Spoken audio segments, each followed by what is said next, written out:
Hi.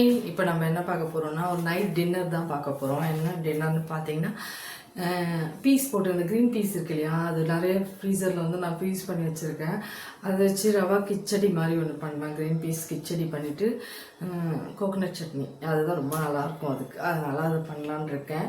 இன்றைக்கி டின்னருக்கு வந்து வேறு எதுவும் இல்லை. மாவு இப்போ தான் அரைச்சி வச்சுருக்கிறேன்னா அதனால் இப்போ யூஸ் பண்ண முடியாது இல்லையா. நேற்று ராகி மாவுலாம் இருந்தது, வீட்டில் கெஸ்ட்டெல்லாம் வந்தாங்களா, காலி ஆகிடுச்சு. ராகி இட்லி அது இதுன்னு போட்டு காலி பண்ணிட்டோம். இப்போதைக்கு நம்ம எதாவது பண்ணலாம், சப்பாத்தி தான் பண்ணலான்னு பார்த்தேன். பட் ஆனால் சப்பாத்தி பண்ணுறதுக்கு இப்போதைக்கு மூடு இல்லை.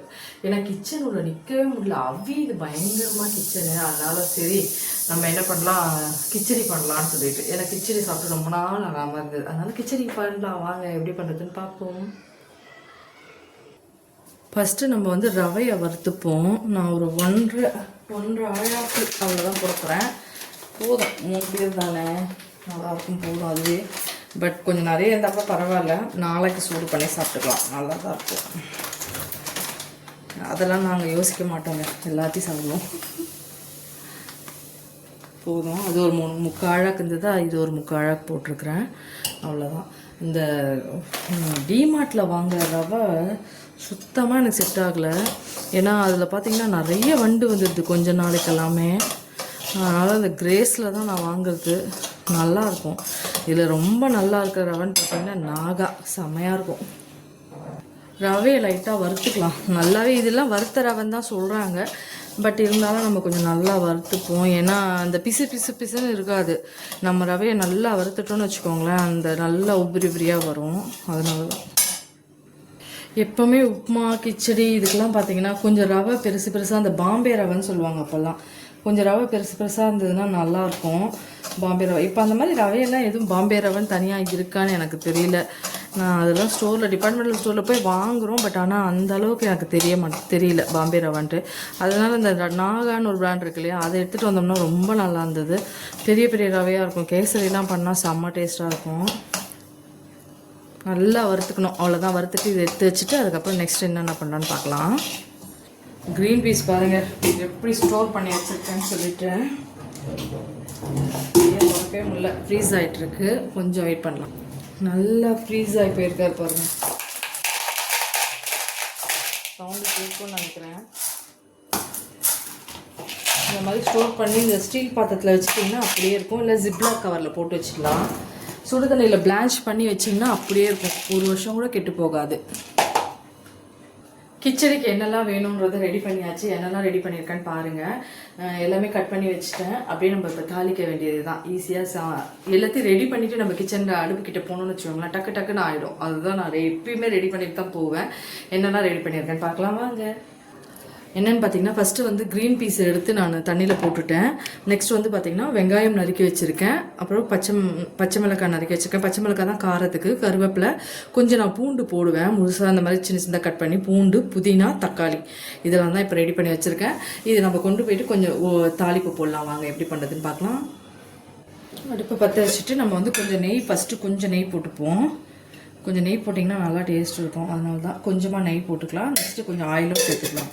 நெய் ஆயில் ரெண்டுமே சேர்ந்து பண்ணால் நல்லா டேஸ்ட்டாக இருக்கும், அதனால தான் ஆயில் கொஞ்சம் ஆட் பண்ணிக்கோங்க. கொஞ்சம் நிறைய எண்ணெய் தான் போட வேண்டியது இருக்கும், போட்டுக்கோங்க, அப்போ தான் டேஸ்ட் நல்லாயிருக்கும். இவ்வளோ ஆயில் இதெல்லாம் போடுறோன்னு நினைக்காதீங்க, பட் என்றைக்கோ ஒரு நாள் தானே சாப்பிட்றோம், அதனால் பட்டை வகைகள்லாம் போட்டுக்கலாம். சோம்பு, பட்டை, லவங்கம் அதெல்லாம் போட்டுக்கலாம். காயவே மாட்டேங்குது எவ்வளோ நேரம்னாலும்.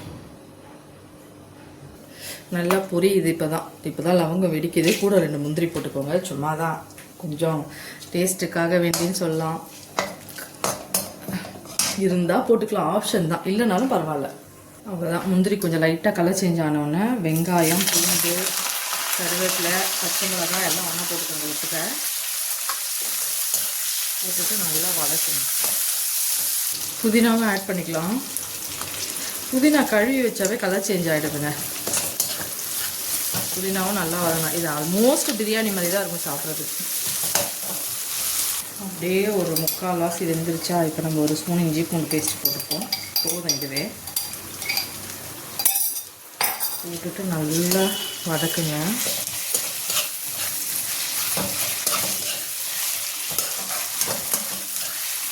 வதங்கினதுக்கப்புறம் தக்காளி போட்டுக்கோங்க.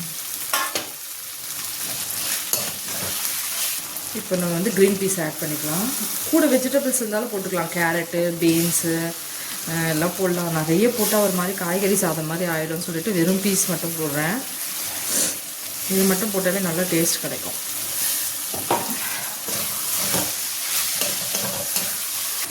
மஞ்சள் பொடி போட்டுப்போம். கிச்சடினாவே மஞ்சள் பொடி இருக்கும். 1.5க்கு 2.5 தண்ணி ஊற்றிக்கோங்க. கூட கூட ஊற்றிக்கலாம், 3 கூட. இப்போ வந்து தேவையான அளவுக்கு உப்பு போட்டுக்கோங்க. கரெக்ட் பண்ணிக்கோங்க இதுலேயே எல்லாத்தையும். ஆல்மோஸ்ட் பிரியாணி மாதிரி தான் இருக்கும் டேஸ்ட்டு. பார்த்தீங்கன்னா சூப்பராக இருக்கும். தண்ணி நல்லா கொதிச்சோன்னு ரவை போட்டு கிண்டலாம். கிச்சடியை தாளிச்சிட்டு அப்படியே சைட் பையில் நான் வந்து தேங்காய் சட்னி அரைச்சிட்டேன் ஃப்ரெண்ட்ஸ். அப்படியே தாளி போட்டுக்கலாம்னு சொல்லிட்டு, ஏன்னா அது கிச்சடி அது வேகத்துக்குள்ளே தேங்காய் சட்னி ரெடி பண்ணிட்டோம்னா உடனே எடுத்து வச்சு சுட சுட சாப்பிட்டா செம்ம டேஸ்ட்டாக இருக்கும். அதனால தான் கிச்சடிக்காக தேங்காய் சட்னி தான் நான் எப்பயுமே செய்வேன். மற்றபடி எது சூட் ஆகும்னு எனக்கு ஐடியா இல்லை கிச்சடிக்கு. எதுனா இருந்தால் நீங்களே சொல்லுங்கள் கமெண்ட்ஸில். எங்களுக்கு தெரிஞ்சது தேங்காய் சட்னி தான். நீங்கள் எதுனா வேறு ஏதாவது நல்லா இருக்கும்னா சொல்லுங்கள். எனக்கு உப்புமாக்கெல்லாம் ஊறுக்காய் வச்சு சாப்பிட ரொம்ப பிடிக்கும். நிறைய பேர் ஊறுக்காய் வச்சு சாப்பிடுவாங்க. நீங்களும் அந்த மாதிரி ஏதாவது ஊறுக்காய் வச்சு சாப்பிடு. நல்லா கொதிக்க ஆரம்பிச்சிச்சு ஃப்ரெண்ட்ஸ். இப்போ வந்து நம்ம வந்து ரவையை அதில் கொட்டிக்க வேண்டியது தான். க்ரீன் பீஸ் ஆட்டோமேட்டிக்காக அது வெந்துடும். அது ஒரு 5 நிமிஷம் கூட தேவையில்லை, டக்குன்னு வெந்துடும். அதனால் ரவையை ஆட் பண்ணிக்கலாம். கொஞ்சமாக இந்த மாதிரி கொட்டி கொட்டி இப்படியே மிக்ஸ் பண்ணுங்கள், இல்லைன்னா கட்டி கட்டிடும்.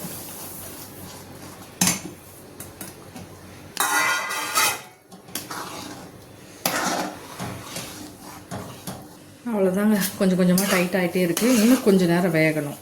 இன்னும் கொஞ்சம் டைட்டாகும். கொஞ்சம் லிக்விடாக இருக்குது இல்லையா?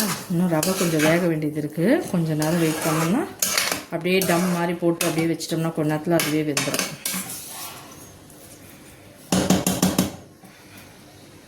அவ்வளோதான், கிச்சடி ரெடி. பாருங்கள் எவ்வளோ பொல பொலன்னு வந்துருச்சு. ஒட்டவே ஒட்டாது, சூப்பராக இருக்கும். சாப்பிட்றதுக்கு செம்ம டேஸ்ட்டாக இருக்கும். ஆல்மோஸ்ட் இதை வந்து ரவை பிரியாணின்னே சொல்லலாம் எனக்கு தெரிஞ்சு, இல்லையா? செம்ம டேஸ்ட்டாக இருக்கும். ட்ரை பண்ணி பாருங்கள். அவ்வளோதான், கிச்சடி ரெடி ஆகிடுச்சு. இது வந்து கிச்சடின்னு சொல்லலாம், பிரியாணின்னு சொல்லலாம். ரவையில் செஞ்ச பிரியாணி ஆல்மோஸ்ட் பிரியாணி மாதிரி தான் இருக்கும் சாப்பிட்றதுக்கு. அவ்வளோதான், ரெடி பண்ணியாச்சு. நீங்களும் ட்ரை பண்ணி பாருங்கள். குழந்தைங்களுக்குலாம் செஞ்சு கொடுங்க. லீவ் டைமில் பயங்கரமாக வியர்க்குது. எப்படி இருக்கேன்னு பாருங்கள், ஒழுகி தருது. தேங்காய் சட்னியும் கிச்சடியும் ரெடி பண்ணிட்டேன். இன்றைக்கி அதுதான் டின்னரு. உங்களுக்கு பிடிச்சிருந்தால் லைக் பண்ணுங்கள், ஷேர் பண்ணுங்கள், கமெண்ட் பண்ணுங்கள். நிறைய சமையல் வீடியோ இருக்குது என்னோடய சேனலில், போய் பாருங்கள். நிறைய டெய்லியும் ஷார்ட்ஸும் போடுறேன், போய் பாருங்கள். பிடிச்சிருந்தால் லைக் பண்ணுங்கள். தேங்க்யூ.